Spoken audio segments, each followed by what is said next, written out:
video, we'll discuss microcredentials and the what and why of badges.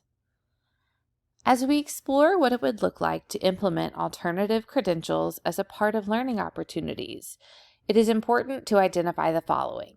What are alternative credentials? Why are they needed? And what concerns should be addressed? So first, what are alternative credentials? Alternative credentials, or microcredentials, are bite-sized chunks of education. An example of microcredentials are badges. Badges give the learner an opportunity to demonstrate that a specific skill or content has been mastered. There are numerous ways in which microcredentials and badges can be used. This includes professional settings. Here, they can be used as a part of professional development for promotions, or even as a part of required trainings. Additionally, badges can be used in not-for-academic credit settings. Examples of this might be to demonstrate mastery with Microsoft Office or some other software, or maybe in a field-specific skill that is helpful for a job seeker to find a new job. And lastly, badges can be used in an academic credit setting. And this is where I want to highlight today. In an academic setting, there are two main benefits for using badges. First, it can increase student persistence. By providing a sense of reward for progressing through a program, rather than the reward coming at the end of the program only with a degree earned, students feel a sense of encouragement. This falls into the idea of the gamification of education. Additionally, badges can help us better serve those who do not persist through college in a traditional manner. There are so many individuals who drop out of college without a degree or certificate for personal reasons, but are also often accompanied by student loans.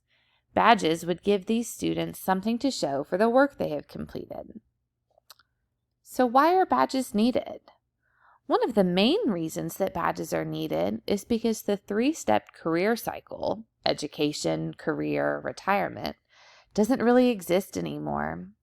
As technology continues to advance at a rapid pace, badges provide opportunities for workers to upskill and address the gaps in their knowledge as a result of technology changes. Additionally, badges can help in situations where students are overwhelmed by all that is needed to be learned. If we take into consideration the idea behind cognitive load theory, we can see how badges can serve our students by showing them that bite-sized pieces of learning they can achieve. Cognitive load theory states that when the working memory becomes overloaded, the process of moving information into long-term memory can slow down. Badges have the potential to reduce the cognitive load on a student. So what concerns about microcredentials should we be aware of? First, I'd like to caution against reducing learning to just skills. One of the concerns I have about badges is the fear that students will only focus on those skills that will directly impact their future or current careers. As someone with a liberal arts education and who works at a 4-year liberal arts institution, I want students to not just be exposed to those skills they'll use in their careers, but also to new ideas and ways of thinking, to history and philosophy and great text. I want to teach students to love learning for the sake of learning. I want students to not only know what they think they need to know, but also to know how much more there is to be known and explored.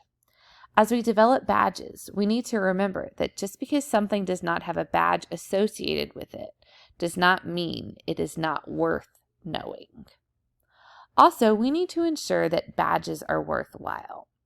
Just as with any academic credential, we need to make sure they are worth a student's time and resources.